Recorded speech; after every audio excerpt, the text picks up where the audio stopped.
நண்பர்களே, நாம் இன்னைக்கு என்ன வீடியோ பார்க்க போறோம்னா ரிசர்ச் அசிஸ்டண்டோட டென்டேட்டிவ் ஆன்சர் கீ வந்து பார்ட் 1 பார்த்தோம். அதாவது 1லேருந்து 50 வரையான கொஸ்டினுக்கான ஆன்சர் வந்து பார்த்தோம். நெக்ஸ்ட் வந்து பார்த்தீங்கன்னா இந்த வீடியோவில் 51லேருந்து 100 வரை ஆன்சர் கீ வந்து பார்க்க போகிறோம். அதற்கு முன்னாடி நம்ம சேனலை சப்ஸ்கிரைப் பண்ணாமல் சப்ஸ்கிரைப் பண்ணிக்கங்க. டிஸ்கிரிப்ஷனில் வந்து பார்த்தீங்கன்னா டெலகிராம் லிங்க் கொடுத்துருக்கேன், ஜாயின் பண்ணாலும் ஜாயின் பண்ணிக்கங்க. வாங்க வீடியோக்குள்ளே போகலாம். ஃபர்ஸ்ட் கொஸ்டின் பாருங்கள். நான் தமிழ் கொஸ்டின் தான் ரீட் பண்ணுவேன், இங்கிலீஷ் கொஸ்டின் நீங்கள் பாஸ் பண்ணி பார்த்துக்குங்க. இந்துக்களும் முஸ்லிம்களும் இந்திய மணப்பெண்ணின் அழகான 2 கண்கள் என்று வர்ணித்தவர். இந்துக்களும் மற்றும் முஸ்லிம்களும் இந்திய மணப்பெண்ணின் அழகான 2 கண்கள் என்று வர்ணித்தவர். அப்ப இந்துக்களும் முஸ்லிம்களும் ஒற்றுமை பத்தி பேசி சொல்லியிருக்காரு. இதை 2 கண்கள்னு சொல்லியிருக்காரா? அப்ப நமக்கு ஆன்சர் எது வராது? முகமது அலி ஜின்னா வராது. ஏன்னா வந்து பார்த்தீங்கன்னா அவர் தான் வந்து பாகிஸ்தான் பிரிவினைக்கு வந்து பார்த்தீங்கன்னா கேட்டே இருப்பார் அடிக்கடி. இவர் வந்து ஓகேங்களா, இவரு வராது. நமக்கு தெரிஞ்ச நெக்ஸ்ட் யாரு? சர் சையது அகமது கான். சர் சையது அகமது கான் தான் சரியான விடை. 52வது கொஸ்டின். கீழ்காணும் சொற்பொழிவுகளில் காந்தியடிகளின் முதல் அரசியல் உரை என புகழப்பெற்றது எது? கீழ்காணும் சொற்பொழிவுகளில் காந்தியடிகளின் முதல் அரசியல் உரை என புகழப்பெற்றது எது? இப்போ பனாரஸ் இந்து பல்கலைக்கழகம் சொற்பொழிவு, தண்டி யாத்திரை சொற்பொழிவு, முதல் வட்டமேசை மாநாடு, வெள்ளையனே வெளியேறு. உங்களுக்கு இயர்லாம் தெரியணும். தண்டி யாத்திரை தெரியும் 30, வட்டமேசை வந்து 30 தான், வெள்ளையனே வெளியேறு 42. சரிங்களா? தண்டி யாத்திரை எதுக்கு போவார்னா சட்டம் மறுப்பு இயக்கத்திற்காக போவாது. சரிங்களா? அப்போ நமக்கு இதற்கு முன்னாடியே பனாரஸில் வந்து பார்த்தீங்கன்னா காந்தி வந்து தென்னாப்பிரிக்காலேருந்து வருவார்ல, அப்போ போய் சொற்பொழிவு ஆற்றிருப்பார். அதுதான் வந்து அவர் முதல் அரசியல் உரை. அப்போ இது 3 கிடையாது. இப்போ ஆன்சர் ஏங்கிறது சரியான விடை. 53. 1939ஆம் ஆண்டு தேர்தலில் சுபாஷ் சந்திர போஸ் எந்த வேட்பாளரை தோற்கடித்து காங்கிரஸ் கட்சியின் தலைவரானார்? சுபாஷ் சந்திரோட பிறந்தநாள் வந்து பார்த்தீங்கன்னா நேற்று. ஓகேங்களா? நேற்று. அவரை பற்றி டீட்டெயிலாக நீங்கள் வந்து பார்த்தீங்கன்னா படிச்சிருப்பீங்க. ஆல்ரெடி நம்ம லாஸ்ட் வீடியோ கம்பைன்டு ஸ்டாட்டிஸ்டிக்கல் எக்ஸாமில் வந்து பார்த்தீங்கன்னா 1938ஆம் ஆண்டு 39ஆம் ஆண்டு அப்படின்னு சொல்லி ஒரு கொஸ்டின் கேட்டிருப்பாங்க. அதாவது சுபாஷ் சந்திரபோஸ் அவர்கள் இந்திய தேசிய காங்கிரஸின் தலைவராக பதவி வகித்த காலம் கேட்டிருப்பாங்க. ஓகேங்களா? அப்போ அந்த ரிலேட்டடாக நீங்கள் வந்து அதை படிச்சுட்டு பார்த்தீங்கன்னா ரொம்ப ஈஸியாக இருக்கும். அப்போ அதே அந்த கொஸ்டின் இருக்கிற புக்கு இடத்துலையே தான் இந்த கொஸ்டினுக்கான ஆன்சர் இருக்குது. சரிங்களா? இதற்கு என்ன ஆன்சர்னா, சுபாஷ் சந்திரபோஸ் வந்து பார்த்தீங்கன்னா காந்தியடிகள் வந்து பார்த்தீங்கன்னா பட்டாபி சீதாராமையா வந்து நிறுத்துவார். அவரை எதிர்த்து போட்டியிட்ட சுபாஷ் சந்திரபோஸ் வெற்றி பெற்றுவார். அதனால் காந்தியடிகளுக்கு அவருக்கு மனக்கசப்பு வந்துடும். அதனால் அது இல்லாமல் சில காரணங்களால் அவர் காங்கிரஸ்லேருந்து 1939 விலகிடுவார் சுபாஷ் சந்திரபோஸ். இதற்கு சனியான வீரரை பட்டாபி சீதாராமையாவை எதிர்த்து போட்டியிட்டார். 54. சத்யேந்திரநாத் தாகூர் இந்திய குடிமைப்பணி தேர்வு எழுதி வெற்றி பெற்ற முதல் இந்தியர் ஆவார். இந்த தேர்வு எழுதிய ஆண்டு? சுயமரியாதை இயக்கத்தின் எழுச்சியிலும் வளர்ச்சியிலும் 2 கட்டம் உண்டு. இவற்றுள் எது சரியானவை? 1 பகுத்தறிவாதம், 2 நாத்திகம். பகுத்தறிவாதம் உங்களுக்கு தெரியும். ஓகேங்களா? Rational thinking. ஆத்திஸ்னா நாத்திகம். ரெண்டுமே தான் வந்து அவங்க பண்ணிகிட்டே இருப்பாங்க சுயமரியாதை இயக்கத்துக்கு. கடவுள் மறுப்பு அடிக்கடி பண்ணுவார். அது இல்லாமல் கடவுள் வந்து மறுத்தாலும் அவர் என்ன பண்ணாருன்னா ஒடுக்கப்பட்ட மக்கள், தாழ்த்தப்பட்ட மக்கள்லாம் வந்து பார்த்திங்கன்னா கோயில் நுழைவுக்கெல்லாம் போராட்டம்லாம் பண்ணியிருக்காரு. அப்போ நமக்கு பகுத்தறிவாகவும் சிந்திங்க, நாத்திகமாகவும் இருங்க அப்படின்னு சொல்லியிருப்பாரு. அப்போ சரியான விடை 1 மற்றும் 2. அப்போ சிங்கிறது ஆன்சர். 56வது கொஸ்டின். இங்கிலீஷ் கொஸ்டின் வந்து பார்த்துங்க. திருச்சி பிரகடனம் பார்த்துங்க. தமிழில் பார்த்தீங்கன்னா கீழ்கண்டவற்றுள் திருச்சி பிரகடனம் பற்றி தவறான கூற்று எது? இந்த கொஸ்டின்லாம் வந்து பார்த்தீங்கன்னா பாளையக்காரர்களை பற்றி ரிப்பீட்டாக 1லேருந்து 2 கொஸ்டின் கேட்டே இருக்கேன். அப்போ அதை நீங்கள் ஃபுல்லாக படிச்சிங்கன்னா ஈஸியாக லட்டு மாதிரி அடிச்சுட்டு போயிட்டே இருக்கலாம். சரிங்களா? இப்பிரகடனம் மருது பாண்டியர்களால் வெளியிடப்பட்டது. சரி. இப்பிரகடனம் மக்களுக்கு நம்பிக்கை ஏற்படுத்தியது. சரி. பிரகடனம் தேசிய சிந்தனையை வெளிப்படுத்துவதாக அமையவில்லை. தவறு. இந்தியாவின் விடுதலை வந்து ஆங்கிலேயர்கள் வந்து விடுதலை பெற வேண்டும் என்று சொல்லி தான் அவங்க வந்து பிரகடனத்தை வெளியிடுவாங்க. திருச்சியில் வந்து பார்த்திங்கன்னா போஸ்ட் அடிச்சுலாம் ஒட்டுவாங்க. ஆற்காடு நவாப் மற்றும் முகமது அலியின் அரசியல் நடவடிக்கைகள் இப்பிரகடனம் கண்டித்தது. ஏன்னா வந்து முகமது அலி தான் வந்து கடன் வாங்கியிருப்பார். கடன் வாங்கிட்டு கட்ட முடியாமல் ஆங்கிலேயர்கிட்ட நீங்கள் வரி வசூலிச்சிங்க இந்த பாளையத்தெல்லாம் சொல்லி கொடுப்பாரு. அப்போ இருந்தால் முட்டி மோதி மோதல்லாம் வரும். அதுக்கப்புறம் தான் பூலித்தேவர், வீரபாண்டிய கட்டபொம்மன், வேலுநாச்சியார் கூட வந்து பார்த்திங்கன்னா சின்ன மருது, பெரிய மருது இருப்பாங்க. ஓகேங்களா? வேலுநாச்சியாரை பற்றி நீங்கள் ஆல்ரெடி நமக்கு 2 கொஸ்டின் முன்னாடி கேட்டிருக்கேன். அப்போ வேலுநாச்சியாரை பற்றி படிச்சிங்க ஃபுல்லாக. அதெல்லாம் நமக்கு வந்து பார்த்திங்கன்னா இந்த குடியரசு தின விழாவில் இந்த சர்ச்சை தான் போயிட்டுருக்கு. வேலுநாச்சியார், பூலித்தேவன், வீரபாண்டிய கட்டபொம்மன், கப்பலோட்டிய தமிழன், ஓகேங்களா? அப்போ அவரை பற்றி நம்ம நல்லா படிச்சிட்டோம்னா அதற்கான கொஷினை நெக்ஸ்ட்டு வர்ற எக்ஸாமில் எல்லாமே எதிர்பார்க்கலாம். அப்போ இதில் வந்து பார்த்தீங்கன்னா எது தவறான விடைன்னு தான் கேட்குறான். அப்போ பிரகடனம் தேசிய சிந்தனையை வெளிப்படுத்துவதாக அமைந்தது, இங்கே அமையவில்லை அப்படின்னு கொடுத்துருக்காங்க. இது தவறு. அப்போ 3 மட்டும் ஆன்சர், 3 மட்டும். பாருங்க, நேஷனல் காங்கிரஸ் பற்றி கேட்டிருக்காங்க. 3வது இந்திய தேசிய காங்கிரஸ் மாநாடு டேஸ் தலைமையில் நடைபெற்றது. டேஸ் தலைமையில் நடைபெற்றது 3வது தேசிய காங்கிரஸ் மாநாடு. ஓகேங்களா? ஐஎன்எம் பற்றி நிறையா கேட்டாங்க இந்த கொஷினை பொறுத்த வரைக்கும். 85ல் ஆலன் அக்டேவியம் வந்து பார்த்திங்கன்னா காங்கிரஸ் கட்சியை தோற்றுவிப்பார். அவர் தந்தை என்று அழைக்கப்படுகிறார். அவர் வந்து பார்த்திங்கன்னா முதலுக்கு தலைமை தாங்கல. ஃபஸ்ட்டு எடுத்தவொடனே வந்து பார்த்திங்கன்னா மும்பையில் நடந்துச்சு. ஓகேங்களா? மும்பையிலேருந்து அப்படி எங்கே போகிறோம், கொல்கத்தாவுக்கு போகிறோம். 2வது மாநாடு. 3வது மாநாடு கொல்கத்தாவிலேருந்து மெட்ராஸுக்கு வரோம், சென்னைக்கு வரோம். அப்போ 7ங்கிறத இதில் ஸ்டார்ட் கட்டு. 85ல் இங்கே நடந்தது, 86ல் நடந்தது, 87ல் நடந்தது. 85க்கு யார் தலைமை தாங்கியிருப்பா அப்படின்னு பார்த்தீங்கன்னா கொல்கத்தாவை சேர்ந்த பானர்ஜி. சரிங்களா? WC பானர்ஜி. 85க்கு யார்? பானர்ஜி. 86க்கு யார்? 86க்கு யாருங்க? இங்கேருந்து நம்பால் அங்கே போவார், தாதாபாய் நவ்ரோஜி, மும்பையை சேர்ந்தவரா. அடுத்து சென்னைக்கு வந்து பார்த்தீங்கன்னா பக்ருதீன் தியாப்ஜி. அப்போ நமக்கு 3வது தேசிய காங்கிரஸ் மாநாடு எப்போங்க நடந்துச்சு? அப்போ இந்த ஒரு கொஷின்லேருந்தே நம்ம பல கொஷின் கிரியேட் பண்ணலாம். எந்த மாநாடு, எந்த வருஷம்? 87. எங்கு நடந்தது? மெட்ராஸ். யார் தலைவர்? பக்ருதீன் தியாப்ஜி. அப்போ அன்னி-பெசன்ட் எப்போ தலைமையாக இருந்தாங்க பார்க்கணும். ஆலன் அக்டேவியம் யாருன்னு பார்க்கணும். தாதாபாய் நவ்ரோஜி எப்படின்னு பார்க்கணும். தாதாபாய் நவ்ரோஜி 1886 2வது தேசிய காங்கிரஸ் மாநாடு. அன்னி-பெசன்ட் அம்மையார் வந்து பார்த்தீங்கன்னா தன்னாட்சி இயக்கத்துக்கு அப்போ முதல் பெண் காங்கிரஸ் தலைவர் யார்? அன்னி-பெசன்ட் அம்மையார். 1917 சென்னையில் நடந்ததுக்கு தலைமை தாங்கியிருப்பாங்க. ஓகேங்களா? 1917 நினைக்கிறேன். ஆலன் அக்டேவியம்னா அவர் வந்து இந்திய தேசிய காங்கிரஸின் தந்தை என அழைக்கப்பட்டார். அவர் வந்து பார்த்தீங்கன்னா பறவைகள் மீது அன்பு கொண்டிருப்பார். ஓகேங்களா? திருநங்கைகளை பற்றி புது கவிதையில் பாடியவர் யார்? திருநங்கைகளை பற்றி காகித பூக்கள்னு சொல்லி பாடியவர் நா. காமராஜன். ஓகேங்களா? நா. காமராஜன். ஆபுத்திரனுக்கு அச்சய பாத்தியம் அளித்தவர் யார்? மணிமேகலையில் வருமா? அப்போ சிந்தாதேவி. சிந்தாதேவிங்கிற ஒரு தெய்வம் தான் ஆபுத்திரனுக்கு அச்சய பாத்திரம் அளித்தவர். அதை வச்சு மணிமேகலை தெய்வம் வந்து பார்த்தீங்கன்னா ஒருத்தட்ட போய் சொல்லுவாங்க, நீங்கள் சிறை கைதிகள்லாம் விடுதலை பண்ணணும், அவர்களுக்கெல்லாம் நல்ல உணவு அப்படிலாம் கொடுங்கன்னு சொல்லியிருப்பாங்க. அப்போ இங்கே பாருங்கள், இவங்க 2 பேர்த்த நீங்கள் தூக்கணும். அப்போ அவங்க 2 பேர்த்த பற்றி உங்களுக்கு தெரியுதா? இங்கே 2 பேர்த்த பற்றி நீங்கள் கேட்கணும். கண்ணகி, மாதவி. இப்போ கண்ணகி யார், மாதவி யாருன்னு தெரியணும். அப்போ நமக்கு சிலப்பதிகாரத்தில். ஓகேங்களா? அப்போ வரவங்க 2 கேரக்டரும் கண்ணகி வருவாங்க, மாதவி வருவாங்க. இப்போ மாதவியோட மகள் வந்து பார்த்தீங்கன்னா மணிமேகலை. மாதவியோட ஹஸ்பண்ட் உங்களுக்கு யாருன்னு தெரியும், கோவலன். கீழ்காண்பவற்றுள் நம்மாழ்வார் பாடாத பாடல். கீழ்காண்பனவற்றுள் நம்மாழ்வார் பாடாத பாடல். நான்முகன் திருவந்தாதி. இது 3மே வந்து பார்த்தீங்கன்னா பாடியிருப்பார், இது பாடியிருக்க மாட்டார். அப்போ நான்முகன் திருவந்தாதி. பாடாத நூல். ரோமானிய தொழிற்சாலையை மார்ட்டின் வீலர் கண்டுபிடித்த இடம். இந்த கொஸ்டின் என்னப்பா திடீர்னு கேட்டே இருக்கிறான். லாஸ்ட்டாக 3 எக்ஸாம்லையும் கேட்டான். ஃபஸ்ட்டு என்ன கேட்டான்? அரிக்குமேடு எங்கே இருக்குன்னு கேட்டான். அரிக்குமேட்டுக்கு முதல் வந்தது யாருன்னு கேட்டான். மார்ட்டின் வீலர் ரோமானிய தொழிற்சாலை எங்கே கண்டுபிடிச்சாரு? அரிக்காமேடு இல்லைங்க, அரிக்கமேடு. இப்போ அரிக்குமேடு எங்கே இருக்குது? பாண்டிச்சேரியில் இருக்குது. யார் வந்தால்? Martin wheeler. திராவிட மொழியில் பழமையானது எது? அப்சல்யூட்லி தமிழ் தான். ஓகேங்களா? தமிழ் வந்து பார்த்திங்கன்னா நமக்கு புக்கில் 9th தமிழில் புக்கில் கொடுத்துருப்பாங்க. சரிங்களா? கிமு 5லேருந்தே நமக்கு சொல்லியிருப்பாங்க, சங்க இலக்கியங்கள்லேருந்தே சொல்லியிருப்பாங்க. மனித மேம்பாட்டு குறியீடு எதை அடிப்படையாக கொண்டு அமைகிறது? எதைங்க? குழந்தை இறப்பு வீதமா? தவறு. குழந்தை இறப்பு வீதமா? இறப்பு வீதமா? தவறு. பிறப்பு வீதமா? இல்லை. வாழ்நாள். நாடு கிடையாதுப்பா, நாள். வாழ்நாள்.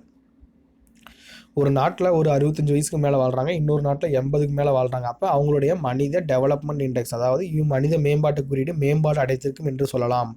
இதை பற்றி ஒரு கொஸ்டின் ஆல்ரெடி கேட்டிருந்தாங்க. ஹியூமன் டெவலப்மெண்ட் இண்டெக்ஸை UNDP வந்து பார்த்திங்கன்னா 1990 வந்து வெளியிட்டிருப்பாங்க. அதை பொறுத்து தான் அமர்த்தியா சென் வருவார், அவருக்கான விருது கொடுத்துருப்பாங்க. நெக்ஸ்ட் வந்து பார்த்திங்கன்னா இங்கிலீஷ் கொஸ்டின் பார்த்துக்குங்க. பின் வருவனற்றுள் தமிழக அரசு உணவு மற்றும் பாதுகாப்பு மற்றும் மருந்து நிர்வாகத்தின் செயல்பாடுகள் என்ன? தமிழக உணவு பாதுகாப்பு மற்றும் மருந்து நிர்வாகம். 1. அழகு சாதன பொருட்கள் உற்பத்திக்கு உரிமம் அளித்தல். இது மருந்து சார்ந்ததான். சரி. அப்புறம் அலோபதி மருந்துகள் உற்பத்திக்கு உரிமம் அளித்தல். சரி. இரத்த சேமிப்பு மையத்திற்கு ஒப்புதல் அளித்தல். சரி. பிளட் பேங்க்லாம் இவங்களோட நீங்கள் வச்சுருக்கணும் சர்டிஃபிகேட். தமிழ்நாடு அரசு உணவு ஆய்வகங்களுக்கு உரிமம் அளித்தல். சரி. உணவு பாதுகாப்புனா வந்து பார்த்தீங்கன்னா, இப்போ உங்கள் ஏரியாவில் இருக்க எந்த ஹோட்டல் கடைனாலோ ரைஸ் கடைனாலோ உங்களுக்கு இந்த சர்டிஃபிகேட் வேணும், அவங்களுக்கு எஃப்எஸ்எஸ்ஐன்னு வரும். அப்போ இது 4மே சரியான விடை. அப்போ நமக்கு இதை ரிலேட்டடாக எப்படி நம்ம கொஷின் படிக்கிறதுனா, எப்போ வந்து தமிழ்நாடு உணவு பாதுகாப்பு மற்றும் மருந்து நிர்வாகம் எப்போ வந்து பார்த்தீங்கன்னா ஆரம்பித்தாங்க, ஓகேங்களா, எதற்காக ஆரம்பித்தாங்க, யார் ஆரம்பித்தா அப்படின்னு சொல்லி நம்ம அதற்கான ரிலேஷனாக படிச்சிட்டோம்னா வருங்காலத்தில் அந்த மாதிரி கொஷின் கேட்பாங்க. 65வது கொஸ்டின், பேட்டி பச்சோ பேட்டி பாதோ திட்டம். பேட்டி பச்சோ பேட்டி பத்தோ திட்டம், அதாவது பேட்டி பச்சோ பேட்டி பதோ திட்டம். இது கூட வந்து பார்த்தீங்கன்னா நம்ம எங்கே கேட்டிருக்காங்க, 2 மார்க்கில் குரூப் 2 மெயின்ஸில் கேட்டிருப்பாங்க இது, ஓகேங்களா. குரூப் 2 மெயின்ஸில் கேட்டிருப்பாங்க அந்த கொஷின் தான் ரொம்ப முக்கியமானது. பேட்டி பச்சோ திட்டம் கடலூரில் ஆரம்பிக்கப்பட்டது. மாநிலத்திலே குழந்தை பாலின விகிதம் குறைவாக உள்ளதால் தருமபுரியில் போட்டி பச்சை திட்டம் ஆரம்பிக்கப்பட்டது. பேட்டி பச்சோ பேட்டி பதோ திட்டம் துவங்கப்பட்டது. 2011 தமிழ்நாட்டில் குழந்தை பாலின வீதம் 933/1000 மக்கள் தொகை கணக்கெடுப்பில் 80 ஆகும். 2017 குழந்தை பாலின வீதம் தருமபுரியில் 647, 1000க்கு 647 என்று இருந்து சொன்னாங்க. இப்போ 2 டிஸ்ட்ரிக்ட் கொடுத்துருக்காங்க, கடலூரா தருமபுரியான்னு உங்களுக்கு டவுட்டு வரும். டவுட்டே நீங்கள் பட வேண்டாம். ஃபஸ்ட்டு கடலூரில் தொடங்கியிருக்காங்க. கடலூரில் தொடங்கினாங்கன்னா அங்கு தான் குழந்தை பாலின வீதம் கம்மியாக இருந்திருக்கு. அப்போ இது தவறான விடை. இப்போ தருமபுரியில் கொஞ்சம் அதிகமாக தான் இருந்திருக்கு. 2011 படி 943 தான் நமக்கு தெரியும் பாலின விகிதம். குழந்தை தருமபுரின்னு வராது நமக்கு. 647ங்கிறது கடலூரில் தான். அப்போ நமக்கு 1, 3 சரியான விடை. 1, 3 சரியான விடை. பயிர் உற்பத்தியில் எந்த பயிரை தவிர தமிழகம் முன்னிலையில் உள்ளது? ஏலக்காய். இது புக் பேக் கொஸ்டின். ஏலக்காய் வந்து கேரளாவில் அதிகமாக இருக்குது. நெக்ஸ்ட் வந்து பார்த்தீங்கன்னா 67, எத்தனை ஆண்டுகளில் 5600 ஆண்டுக்கு 6% தனி வட்டியில் 6720 உயரும்? இது பழைய கொஸ்டின், அவுச்சி துவச்ச கொஸ்டின். இது 3 × 1/3 வருடங்கள். எப்படி போட்டிங்கனாலும் உங்களுக்கு ஆன்சர் வந்துடும். இது பாருங்கள், சதுரங்களின் மொத்த பரப்பளவு காண்க. சதுரம் கொடுத்துட்டான். சதுரம்னா நமக்கு என்ன தெரியும், A². ஏ கொடுத்துட்டான் 11. A1 அதாவது ஃபஸ்ட்டு ஸ்கொயருக்கு, ரெண்டாவது ஸ்கொயருக்கு. அப்போ 11² + 12² + 13², அதாவது பரப்பளவுகள் எல்லாம் கூட்டிக்கணும், ஓகேங்களா. மொத்த பரப்பளவுலாம் கூட்டிக்கணும். அப்போ 11², 12, 13, 14, 15, 16, 17, 18, 19, 20, 24 வரையும் போகும். அப்போ நமக்கு இயல் எண்களின் ஸ்கொயர், அதாவது வர்க்கங்களின் கூடுதல் ஃபார்முலா என்ன, n × n+1 2n+1 / 6. அப்போ நம்ம என்ன கண்டுபிடிக்கணும், ஃபஸ்ட்டு 1லேருந்து 24 வரையும் கண்டுபிடிக்கணும். அப்போ n வந்து 24ன்னு எடுத்து ஒரு வேல்யூ கண்டுபிடிக்கணும். அப்புறம் 1லேருந்து 24 கண்டுபிடிச்சி -1லேருந்து 10 வரையும் கண்டுபிடிக்கணும். அப்போ கழிச்சோம்னா இடைப்பட்ட நம்பர் நமக்கு கிடச்சிரும், சரிங்களா. அப்போ இதற்கு 68க்கு நமக்கு சரியான விடை வந்து பார்த்தீங்கன்னா 4515, ஓகேங்களா. 4515. இது ஓல்டு கொஷின் தான், நானும் எழுதி பார்த்துருக்கேன். 3 பகா எண்களின் கூடுதல் 80. அவற்றில் இரு பகா எண்களின் வேறுபாடு நாடு எனில் அந்த 3 எண்கள், ஓகேங்களா. 3 பகா எண்களின் கூடுதல் கொடுத்துட்டான், x + y + z 80. இரு எண்களின் வேறுபாடு 4. அப்போ அந்த 3 எண் கேட்குறான். அப்போ நமக்கு 2 நம்பருக்கு டிஃப்ரெண்ட் 4 வரணும். ஆப்ஷனில் பாருங்கள் எது 4 வருது டிஃப்ரெண்ட்டு, இது இல்லை. இதில் பாருங்கள் 4 வருது, இது வருதா, வரலை, இதுவும் வரலை. அப்போ ஆப்ஷன்லேருந்து, ஓகேங்களா, 1 மினிட் கூட கிடையாது, 30 செகண்டில் கூட ஆன்சர் அடிச்சுட்டு போயிட்டே இருக்கலாம், ஓகேங்களா. இது பாருங்கள் ரேஷியோ ப்ரொபோர்ஷன். இது வந்து பார்த்தீங்கன்னா நீங்கள் ஆப்ஷன்லேருந்து நீங்கள் அப்ளை பண்ணி போட்டிங்கன்னா கரெக்டாக இருக்கும். ஃபஸ்ட் ஆப்ஷன் அப்ளை பண்ணிங்கன்னா வராது, ரெண்டாவது ஆப்ஷன் அப்ளை பண்ண வர. இந்த ஆப்ஷன் அப்ளை பண்ணுங்க. 2 பவர் -1னா 1/2 வருங்க, சரிங்க, ஓகேங்களா. அப்போ நமக்கு இந்த 2 பவர் -1 நீங்கள் அப்ளை பண்ணிங்கன்னா வச்சுக்கோ, 1/2 நீங்கள் அப்ளை பண்ணிங்கன்னா எக்ஸுக்கு பதிலாக உங்களுக்கு ஆன்சர் வந்து சரியாக வந்துடும், ஓகேங்களா. ஆன்சர் வந்து C. How many squares R in the standard chess board? சதுரங்க பலகையில் எத்தனை சதுரங்கள் இருக்கும்? சதுரங்கங்க, செஸ் போர்டில் எல்லாத்துக்கும் தெரியும் 64 கட்டை இருக்கும். 64 கட்டை இருக்கும், 64 ஸ்கொயரு, ஓகேங்களா. 64 ஸ்கொயர் இருக்கும். ஆனால் வந்து மொத்தம் எத்தனை 64 கட்டங்கள் இருக்கும், மொத்தம் எத்தனை ஸ்கொயர் இருக்குது இங்கே பாருங்கள். இது ஒரு ஸ்கொயரா? அப்போ இங்கே பாருங்கள், இங்கே தெளிவாக போடுறேன் பாருங்கள். சும்மா இப்போதைக்கு 4 மட்டும் எடுத்துட்டேன், சரிங்களா. இப்போ இதே மாதிரி 64 வருங்களா, 64 வருங்களா. அப்போ இங்கே பாருங்கள், இது ரெண்டையும் சேர்த்து, அப்போ இங்கே 2 கட்டம், இங்கே 2 கட்டம் சேர்த்தனா எத்தனை எடுக்கலாம்? 1² + 2². அப்போ 1 எடுத்தால் 1, 2². அப்போ இந்த 3 எடுத்தோம்னா இங்கே 3 எடுத்தால் 3, 4 எடுத்தால் 4, அது வரையும் 8 வரையும் போகும், 8 ஸ்கொயர் வரையும் போகும். அப்போ 8 ஸ்கொயருங்கிறது நமக்கு ஆன்சர் என்ன? அப்போ நமக்கு n × n+1 2n+1 / 60. என்னங்கிறது நமக்கு 8ன்னு போட்டிங்கன்னா உங்களுக்கான ஆன்சர் கிடைக்கும். 204. இது பாருங்கள் பரப்பளவு சம்மு. எல்லாரும் கேட்டாங்க இடைக்கண்டம் என்னங்க ஃபார்முலா இவ்வளோ பெருசாக இருக்குது, கேட்க மாட்டாங்கன்னு விட்டுட்டு போயிருப்பாங்க. விட்டுட்டு போனால் ஆப் அடிச்சிட்டாங்களா. அப்போ வால்யூம் ஃபார்முலா என்ன, 1/3 பை கேபிட்டல், அதாவது பை இன்ட்டு ப்ராக்கெட்டில் capital R square plus small R square plus capital R into small R, வெளியே ப்ராக்கெட்டுக்கு வெளியே ஹெச். அப்போ நமக்கு கூம்புக்கு என்ன தெரியும், 1/3 பை ஆர் ஸ்கொயர்டு ஹெச்னு தெரியும். இங்கே இடைக்கண்டத்துக்கு என்ன பண்ணுறோம், அந்த ஆர் இருக்கு இல்லைங்க, அந்த ஆரையே ரெண்டு, ஏன்னா இடைக்கண்டம்னா மேலே ரேடியஸ் வேறு, மேலே ரேடியஸ் இருக்கும், கீழே வந்து வேறு ரேடியஸ் இருக்கும். இடைக்கண்டம்னா உங்கள் வீட்டில் பக்கெட் இருக்கும் பாருங்கள், நீர் கிணத்துல தண்ணி சேர்ந்துற பக்கெட் இருக்கும்ல, அதை பாருங்கள். அப்போ அதில் ஒரு ஆர் இருக்கா, அப்போ R square plus R square plus R R, அந்த ஆர் ஸ்கொயருக்கு பதிலாக தூக்கி போட்டிங்கன்னா உங்களுக்கு ஆன்சர் வந்துடும். ஆன்சரை பொறுத்த வரைக்கும் நமக்கு ஆப்ஷன் ஏ 48510 சென்டிமீட்டர் தான் ஸ்கியூப், எல்லாமே சென்டிமீட்டர் தான் கொடுத்துருக்காங்க. நெக்ஸ்ட்டு ரொம்ப ரொம்ப சிம்பிளான கொஸ்டின். ஒரு கனசதுர வடிவ நீர் தொட்டியானது 64,000 லிட்டர் நீர் கொள்ளும் எனில் அந்த தொட்டியின் பக்க நீளத்தை மீட்டரில் காண்க. அப்போ நமக்கு 1 மீட்டர் நம்ம தொட்டி கட்டினோம்னா length 1 metre, height 1 metre, with 1 metre கட்டினோம்னா 1 metre ஸ்கியூபில் நான் 1000 லிட்டர் வந்து பார்த்திங்கன்னா 1000 லிட்டர் 1 மீட்டர் ஸ்கியூபில் 1 மீட்டர் ஸ்கியூப் தொட்டி கட்டினோன்னா நான் வந்து 1000 லிட்டர் தண்ணி சேகரிக்கலாம். அப்போ 64 மீட்டர் ஸ்கியூபில் 64 பெருக்கணும்னா 64,000 லிட்டர். அப்போ வால்யூம் வந்து 64. அப்போ 64 நமக்கு தேவை, பக்கம் தான் கேட்குறேன். அப்போ கியூப் ரூட் எடுத்தோம்னா 64 கியூப் ரூட்னா 4 × 4 × 4னா ஆன்சர் 4. அப்போ ஆன்சர் சிங்கிறது சரியான விடை. 74 இது வந்து பார்த்திங்கன்னா ரொம்ப ஈஸியானது தான். ஆன்சர் வந்து பார்த்திங்கன்னா ஓகேங்களா 6700 75க்கு இதுக்கு வந்து பார்த்திங்கன்னா ஈஸி தான். நீங்கள் வந்து 1 இயருக்கு பதிலாக n வந்து 1ன்னு போடுவீங்களா, அதுக்கு பதிலாக 9/12ன்னு போடுங்க. இந்த ரேஷியோ கன்வெர்ட் பண்ணிக்கோங்க, அவ்வளோதான். தகா பின்னத்தை தகவு பண்ணுவோம், ஏதோ பின்னம் மாற்றிடுங்க. ஆன்சர் வந்து டி 688.5. 76 சரி வகக்கூடிய மிகச்சிறிய 5 இலக்கணுங்க. இது ரெண்டும் பார்த்தீங்கன்னா வராது. மிகச்சிறியனா இது இருக்கலாம், இதை எடுத்து நீங்கள் இது ரெண்டுக்கு எல்சிஎம் கண்டுபிடிக்கணும். எல்சிஎம் கண்டுபிடிச்சிங்கன்னா 480. எது 480ஆல் டிவைட் ஆகும்னு பார்க்கணும்.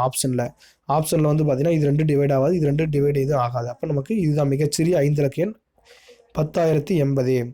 ஃபைண்ட் த எல்சிஎம் பொறுத்த வரைக்கும் வந்து பார்த்தீங்கன்னா இது நீங்கள் ஃபஸ்ட்லேருந்து வந்து பார்த்தீங்கன்னா 2 ஸ்கொயரையும் எக்ஸ் ஸ்கொயரையும் வெளியே எடுப்போம். அப்போ நீங்கள் இது போட்டிங்கன்னா உங்களுக்கு சரியான விடை வந்து பார்த்தீங்கன்னா சி. இது நான் வந்து மேக்ஸ் தனியாக சொல்யூஷன் கொடுக்குறப்ப உங்களுக்கு தரேன், சரிங்களா. சி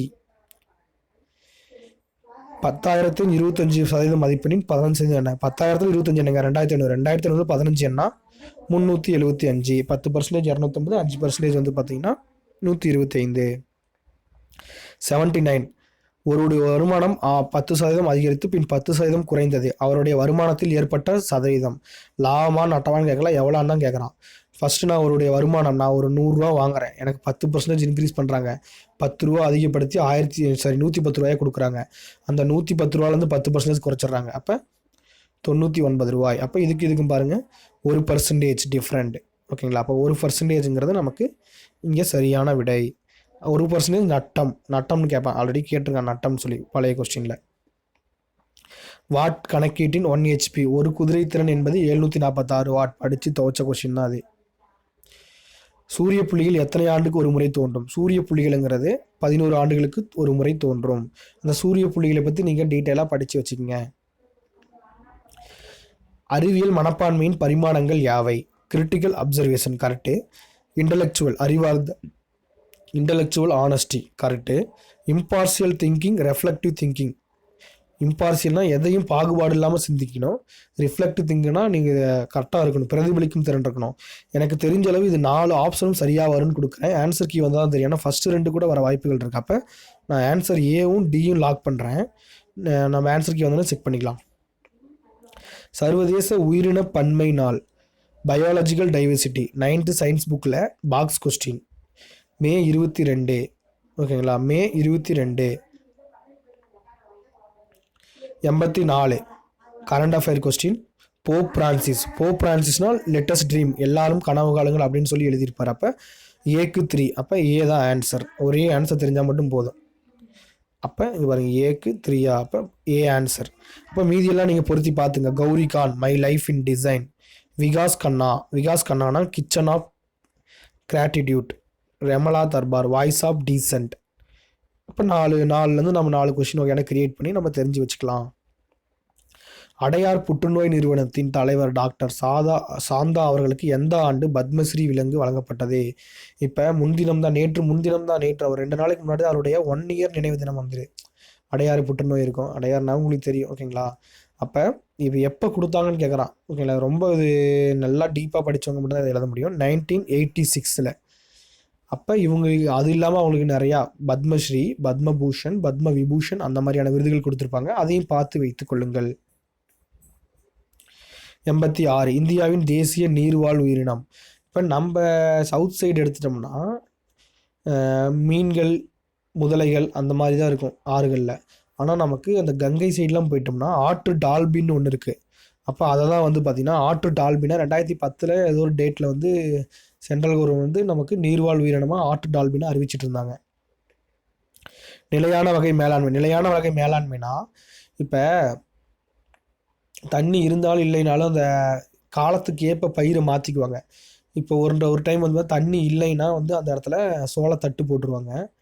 அதே வந்து அந்த 3 மாதத்தில் தண்ணி வந்துச்சுன்னா நமக்கு நெல் பயிரிடுவாங்க. அப்போ நமக்கு காலம் மாற மாற ஒரே இடத்துல தான் பயிர் செய்வாங்க. அதுக்கு பேர் வந்து இடைவிடாத விவசாயம், சென்டென்ட்ரி. அதாவது நிலையாக அந்த இடத்துல விவசாயம் பண்ணுவாங்க. மண்ணை மட்டும் மாற்றிட்டு உரங்கள் மாற்றிட்டு இருப்பாங்க. அவ்வளோ மண்ணை மாற்றினா மண்ணை வந்து அதுக்கு பதப்படுத்துறது உரங்கள் போட்டு.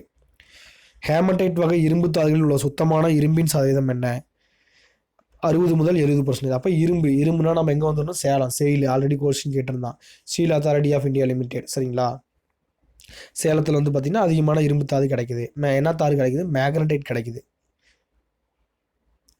யுவன் சுவாங் யாருடைய ஆட்சி காலத்தில் காஞ்சிபுரத்துக்கு வந்தார்? யுவன் சுவாங் வந்து பார்த்திங்கன்னா குப்தர் காலத்திலே வந்திருப்பார். யாத்திரிகரின் இளவரசன் அப்படின்னு சொல்லியிருப்பாங்க. அப்போ அந்த காலத்தில் யார் இருந்தா அப்படின்னு சொல்லி பார்க்கணும். குப்தர்கள் காலம் வந்து பார்த்திங்கன்னா 5ஆம் நூற்றாண்டா. முதலாம் நரசிம்மவர்ம பல்லன், பல்லவர்கள் காலத்தில் யார்? ஃபர்ஸ்ட் நரசிம்மவர்ம பல்லன். சிவாஜி சபையின் அஷ்டபிரதானில் வெளியுறவுத்துறை அமைச்சராக செயல்பட்டவர் யார்? சுமந்த், பீஸ்வா, மந்திரி, பண்டிட் ராவ். சுமந்தில் அஷ்டபிரதானி 8 அமைச்சர் பேர் இருக்கும். அது கொஞ்சம் ஷார்ட்கட் ஞாபகம் வச்சுங்க சரிங்களா. ஷார்ட்கட் ஞாபகம் வைத்துக் கொள்ளுங்கள். சுமந்த் இதுக்கு ஷார்ட்கட் வந்து நீங்களா கொஞ்சம் ஞாபகம் வச்சுக்கோங்க. நெக்ஸ்ட் என்ன? கிருஷ்ணதேவராயர் பற்றி.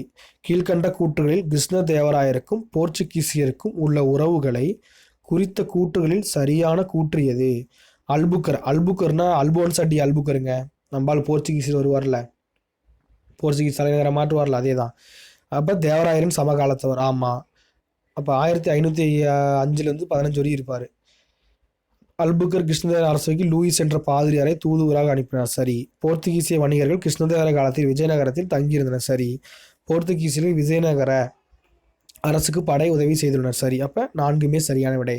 இந்த கொஸ்டின்ல என்ன தெரிஞ்சுக்கன்னா ஓகேங்களா, அல்புக்கருக்கு பற்றி தெரிஞ்சுக்கணும், கிருஷ்ணதேவராயை பற்றி நீங்கள் தெரிஞ்சுக்கணும். கிருஷ்ணதேவராயர் யாருங்க? விஜயநகரங்க சரிங்களா. அவர் நூல் என்ன வரும்? ஆமுக் மால்தியாங்கிறது நமக்கு என்ன வரும்? ஆண்டாளுடைய இதை வந்து பார்த்திங்கன்னா தெலுங்கில் வந்திருக்கும். இப்போ 92 ரிக் யஜூர் சாம அதர்வன. அப்போ நமக்கு யஜூர்னா யாகம் ஓகேங்களா, அதர்வனன்னா மாந்திரீகம். அப்போ பிக்கு 1, டிக்கு 3 ஓகேங்களா. இந்த பிங்கிறது ஆன்சர். ரிக் வேதம்னா பாடல். சாமத்தில் கீர்த்தனை மெல்லிசை பண்ணுவாங்க. மார்கழி மாதத்தில் சாம கோடாங்கி மாதிரி சாமத்தில் கீர்த்தனைகள் மெல்லிசைகள் இருக்கும். எந்த விதியின் கீழ் பாராளுமன்றம் மாநிலங்களுக்கு நிதியுதவி அளிக்கும் அதிகாரம் பெற்றது? 275. இந்திய அளவில் கீழ்கண்டவர்கள் மாநகராட்சியின் முதல் குடிமகன். The citizen of first citizen of சிட்டிங்க மாநகராட்சியின் மேயர் தான் உயர்ந்த பதவி. அவர் தான் முதல் குடிமகன். அப்போ மாநகராட்சி நகரமன்ற தலைவர். இப்போ கூட எலெக்ஷன் வரப்போகுது சரிங்களா. எலெக்ஷன் வந்துருங்க. எலெக்ஷன் முன்னாடி நமக்கு நோட்டிஃபிகேஷன் வந்துட்டா பரவாயில்ல. எலெக்ஷன் வந்து பார்த்திங்கன்னா இப்போ அறிவிச்சு கொடுத்துருவாங்க, பார்க்கலாம். எக்ஸாம்னா இட் நோட்டிஃபிகேஷன். இந்திய குடியுரிமை சட்டம் அப்படின்னாவே 10th புக்கு. அப்போ இங்கிலீஷ் பார்த்துங்க. 1955 ஒருவர் இந்திய குடிமகனாக இருக்க வேண்டும்னா இந்தியாவில் பிறந்திருக்கியா இருந்துக்கோ, உங்களோட வம்சம் வந்து பார்த்தீங்கன்னா இந்திய வம்சாவளியாக இருந்துக்கோ, குடியுரிமைக்காக நீ பதிவு செய்யப்பட்டிருக்கேன். இது 3 இருக்கும். அப்போ 1 to 4 சரிங்களா. 1 to 4 இந்தியரை மணந்திருக்க வேண்டும்னா கிடையாது. அது வந்து 1955 கிடையாது. எந்த ஆண்டு இந்திய அரசியலமைப்பின் முகவுரை திருத்தம் செய்யப்பட்டது? ஒரே ஒரு முறை 1976. இதை சம்மந்தமான நிறையா கேஸ் இருக்கும். என்னங்க கேசவானந்த பாரதி அந்த மாதிரி நிறையா கேஸ் இருக்கும், அதெல்லாம் பார்த்துக்கலாம். டிமானிட்டைசேஷன் என்ன, இங்கிலீஷ் பார்த்துங்க. டிமானிட்டைசேஷன் என்ன, பணத்தின் மதிப்பை வந்து குறைச்சி விட்டுறது, லீகல் டெண்டரில் இருந்து அழிச்சு விட்டுறது. அப்போ சிங்கிறது சரியான விடை. பண மதிப்பிழப்பு தமிழில் படிச்சிங்கன்னா ஒன்றும் கொஞ்சம் புரியாது. ஒரு நாணய சட்ட பேர், அதன் நிலையை அகற்றுதல். ஓகேங்களா. 98 கீழே தரப்பட்டுள்ள எம்ஜிஎன்ஆர்இஜிஎஸ் நானும் ஃபஸ்ட்டு பார்க்குறப்ப சாதனை அல்ல, சாதனை அல்லன்னு கேட்குறாங்க.